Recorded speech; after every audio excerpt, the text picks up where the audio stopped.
તો વિરામ બાદ આપનું સ્વાગત છે। અન્ય સમાચાર પર નજર કરીએ તો રાજકોટમાં લૂંટ વિથ મર્ડરના આરોપીઓ સકંજામાં છે। યુગલે વૃદ્ધનું ગળું કાપી હત્યા બાદ ચલાવી હતી લૂંટ। પાર્સલ આપવા આવતા કુરિયર બોયની કરતૂત સામે આવી છે। કુરિયર બોય અને મહિલા સાથીદારે હત્યા કર્યાનું ખુલ્યું છે। ભક્તિનગર પોલીસ મથક વિસ્તારનો આ બનાવ હતો, જ્યાં ગણતરીની કલાકમાં લૂંટ વિથ મર્ડરનો ભેદ ઉકેલાયો છે। ઘરમાં ઘૂસીને વૃદ્ધની હત્યા કરીને ચલાવી હતી લૂંટ।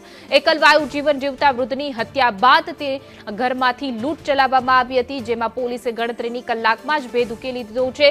કુરિયર બોય બનીને આવેલા યુવક અને સાથે જ એક મહિલા સાથી પણ આવી હતી, જેણે મહિલાએ આ વૃદ્ધ જે એકલવાયુ જીવન જીવતા હતા તેની હત્યા કરી, ત્યારબાદ લૂંટ ચલાવવામાં આવી હતી અને સમગ્ર મામલે ભક્તિનગર પોલીસે આ ઉકેલો છે કેસ, કારણ જેમાં યુગલે વૃદ્ધની હત્યા કરી અને લૂંટ ચલાવી હતી।